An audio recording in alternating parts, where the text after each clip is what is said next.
Jangan merusak tatanan budaya Jawa dengan menggunakan pakaian yang tidak seharusnya Anda pakai di acara sakral.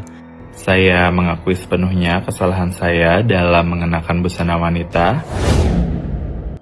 Perayaan Malam Satu Suro di Pura Mangkunegaran, Solo yang biasanya berlangsung hikmat dan syarat nilai budaya mendadak menjadi perbincangan hangat di media sosial. Bukan dikarenakan prosesi adatnya, melainkan karena beredarnya foto seorang pria yang terlihat mengenakan kebaya saat mengikuti rangkaian acara sakral tersebut. Foto itu pertama kali ramai diperbincangkan setelah diunggah oleh Paula Serena di media sosial Instagramnya. Kemudian postingan ini di-screenshot lalu dibagikan ke berbagai sosial media lain seperti Threads, Twitter, hingga TikTok. Dalam unggahan itu terlihat ada sekelompok tamu menghadiri acara Malam Satu Suro. Namun perhatian publik tertuju pada seorang pria berambut panjang yang mengenakan kebaya hitam. Tak butuh waktu lama, foto itu memicu perdebatan guys di kalangan netizen. Sebagian mempertanyakan apakah penggunaan kebaya oleh pria dalam acara adat yang sakral memang diperbolehkan. Bahkan ada yang menilai tindakan tersebut tidak sesuai dengan tata cara berpakaian yang telah ditentukan oleh pihak penyelenggara. Salah satu komentar yang ramai disorot datang dari akun yang bertanya, mengapa teman laki-laki Paula mengenakan kebaya? Menanggapi pertanyaan tersebut, Paula menjawab bahwa hal itu dilakukan karena pihak yang memiliki acara mengizinkannya. Jawaban itu kemudian memunculkan diskusi yang lebih luas.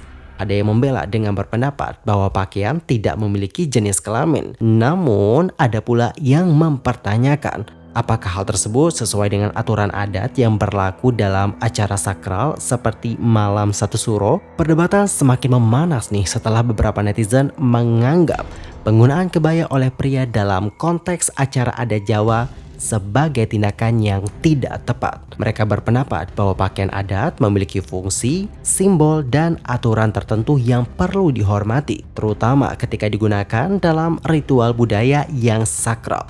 Salah satu komentar yang banyak mendapat perhatian datang dari Sanya yang menuliskan bahwa kebaya bukanlah busana yang diperuntukkan bagi laki-laki dalam tradisi tersebut. Dia juga meminta agar budaya Jawa tidak diubah atau dicampur adukan dengan tren yang sedang populer. Lebih lanjut, Sanya menuliskan, jangan merusak tatanan budaya Jawa dengan menggunakan pakaian yang tidak seharusnya Anda pakai di acara sakral.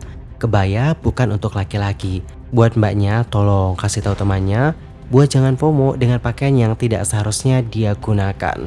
Postingan itu lantas nih guys dibanjiri oleh komentar-komentar dari netizen. Dan dari sekian banyaknya komentar, ada netizen nih yang seperti membagikan aturan resmi yang beredar mengenai tata cara menghadiri perayaan Tahun Baru Jawa atau Malam Satu Suro di Mangkunegaran. Dalam informasi yang dibagikan tersebut dijelaskan nih bahwa upacara menyambut Satu Sura B 1960 merupakan acara yang sangat sakral dalam tradisi adat Mangkunegaran. Karena itulah seluruh tamu diminta mengikuti acara dengan penuh penghormatan dan kehormatan. Aturan busana yang tercantum juga cukup jelas. Untuk pria, tamu diminta mengenakan busana adat Jawa berupa beskap hitam dan keris. Sementara untuk wanita, tamu diminta mengenakan busana adat Jawa berupa kain, kebaya hitam, serta sanggul atau ukel konde lengkap dengan tusuk konde. Selain itu, terdapat beberapa ketentuan tambahan seperti larangan menggunakan kain bermotif lereng atau parang serta kain berbahan beludru. Alright, jadi kurang lebih seperti itulah informasi mengenai tata cara menghadiri perayaan Tahun Baru Jawa atau Malam Satu Suro di Mangkunegaran. Dan pada akhirnya, seiring semakin luasnya perdebatan, Paula Serena memberikan klarifikasi melalui sebuah video yang diunggah ke media sosial Instagramnya. Melalui video tersebut, Paula menyampaikan permohonan maaf kepada publik atas kegaduhan yang terjadi. Ia menjelaskan bahwa komentar yang sebelumnya menyebut adanya izin terkait penggunaan kebaya bukan berarti dirinya yang meminta atau mengetahui secara langsung proses perizinan tersebut. Menurut Paula, ia hanya menyampaikan saja informasi yang diketahuinya saat itu. Ia juga merasa bahwa dirinya tidak memiliki hak untuk menjelaskan lebih jauh mengenai siapa pihak yang memberi izin maupun siapa yang meminta izin, karena hal tersebut berada di luar ranahnya. Guys, okay, I think it's time for me to make a video karena kehebohan dan keviralan postingan aku yang kemarin, dan menurut aku ini udah terlalu chaos, so I think I need to clarify something di sini. Kita bahas satu-satu ya. Yang pertama adalah teman laki-lakiku yang kemarin di acara Satu Suro mengenakan kebaya, dan aku berkomentar di postingan tersebut bahwa sudah diberikan izin untuk beliau mengenakan pakaian tersebut dari yang mengundang. What I want to clarify is that one, bukan aku yang meminta izin. Yang kedua, pertanyaan soal siapa yang memberikan izin. Aku merasa aku nggak punya hak untuk bilang karena menurut aku bukan ranah aku, karena yang meminta izin pun bukan aku orangnya. Jadi memang urusan perizinan ini kebetulan bukan aku orangnya. Kenapa aku bisa bilang, oh sudah diizinkan kok? Karena memang yang aku tahu seperti itu. Again, siapa yang memberi izin, siapa yang meminta izin, aku rasa itu bukan ranah aku untuk ngomong. Karena pikiranku kalau misalnya nggak dikasih izin, ya mana bisa gitu kan. Tapi dengan video ini aku tetap ingin meminta maaf yang sebesar-besarnya karena menimbulkan kegaduhan atas postingan yang aku posting. Gak ada sama sekali niatan di hati aku untuk tidak menghormati acara Satu Suro ini. Aku datang ke sana sesuai dengan undangan pribadi untuk aku. Begitu juga dengan temanku yang juga memiliki undangannya sendiri. Dan pikiran aku pada saat aku posting foto-foto kita kemarin itu adalah I wanna remember this moment, karena menurut aku ini adalah momen yang manis, yang magis, yang spesial, yang aku bersyukur aku bisa alami bersama sahabat-sahabat aku. Aku bersyukur atas kesempatannya, tapi aku gak berpikir jauh bahwa ini akan menyinggung banyak sekali pihak. Paula juga membantah tudingan bahwa dirinya anti kritik. Ia mengatakan banyak membalas komentar netizen yang memberikan masukan secara sopan dan konstruktif. Adapun tindakan pemblokiran hanya dilakukan terhadap akun-akun yang menggunakan bahasa kasar atau dianggapnya tidak pantas. Kebetulan aku nggak punya threads, but everybody is sending me about all the comments yang bilang bahwa aku itu ngeblok banyak orang, aku itu anti kritik. Aku itu bukannya anti kritik. Kalau misalnya kalian baca di postingan-postingan aku, bahkan beberapa banyak yang aku reply karena mereka berbahasa dengan baik. Itu aja yang aku blok. Maaf kalau kalian sakit hati, tapi if you wanna talk to me, if you wanna speak in social media, kalau bisa jangan menggunakan kata-kata yang kasar, kata-kata yang kurang baik. Itu aja. Jadi yang aku blok itu memang yang kata-katanya kasar dan menurut aku agak kurang baik didengar, apalagi sampai dibaca sama anak-anak. Nah, balik lagi soal izin, aku tidak berbohong. Yang aku tahu memang sudah diizinkan. Yang meminta izin bukan saya, yang mengizinkan siapa juga bukan ranah aku untuk bicara. Begitu.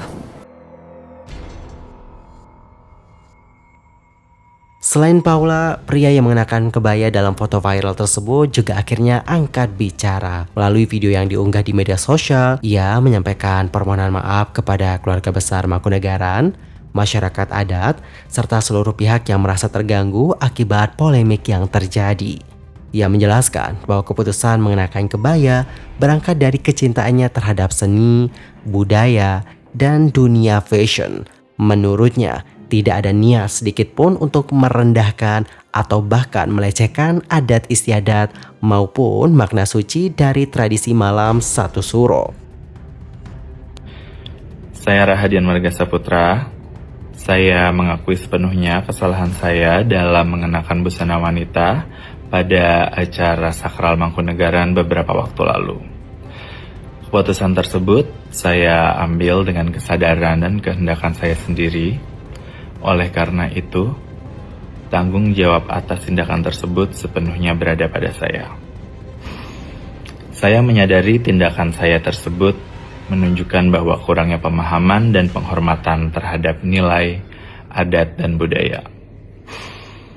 Saya memohon maaf yang sebesar-besarnya kepada keluarga Mangkunegaran, para budayawan, masyarakat Jawa, dan masyarakat Indonesia yang merasa kecewa dan tersinggung terhadap tindakan saya. Beberapa waktu terakhir ini, saya meluangkan waktu untuk refleksi diri, mendengarkan masukan, dan juga memahami perspektif yang diberikan oleh masyarakat. Kritik dan saran yang diberikan akan saya jadikan pelajaran untuk menjadi pribadi yang lebih baik. Dan saya juga berjanji untuk tidak melakukan dan mengulangi hal ini lagi. Sekali lagi saya mohon maaf kepada seluruh keluarga besar Mangkunegaran dan seluruh masyarakat yang terkena dampak atas tindakan saya ini. Dan juga saya ingin berterima kasih kepada seluruh pihak yang telah mengingatkan dan memberikan saya kesempatan untuk belajar dari kesalahan ini. Di sisi lain, pihak Mangkunegara menyampaikan apresiasi atas tingginya antusiasme masyarakat dalam mengikuti peringatan Malam 1 Surabi 1960, sekaligus memberikan klarifikasi terkait pelaksanaan acara tersebut. Dalam pernyataan resminya, mereka menegaskan bahwa panitia telah menetapkan panduan ageman atau tata busana yang berlaku untuk ritual adat 1 Sura dan tidak pernah memberikan izin, dispensasi maupun perlakuan khusus kepada pihak manapun. Melalui pernyataan tersebut, Mangkunegara juga mengajak masyarakat untuk terus menjunjung semangat refleksi, ketertiban, dan saling menghormati yang menjadi nilai penting dalam peringatan Malam 1 Sura, sekaligus menjaga dan memperkuat hubungan dengan warisan budaya yang telah diwariskan dari generasi ke generasi. Dan bagaimanakah pendapat kalian akan isu ini? Nanti sampaikan ya guys di kolom komentar. By the way, buat teman-teman di sini yang mungkin punya permasalahan rambut kusam ataupun kering atau bahkan rontok, kalian bisa banget cobain untuk rutin pakai minyak kemiri sebelum keramas. Cara pakainya juga mudah banget, tuh langsung aplikasikan ke kulit kepala kalian. Nah, setelah kalian aplikasikan minyak kemirinya, itu diamkan dulu selama 1 jam, habis itu baru kalian keramas. Dan buat kalian yang mungkin pengen juga cobain, nanti bisa langsung cek produk aku. Kalian klik aja linknya, nanti kalian bakal dibawa ke platform belanja online dan check outnya juga di situ ya guys. Thank you so much buat yang udah check out dari link aku. I really appreciate that.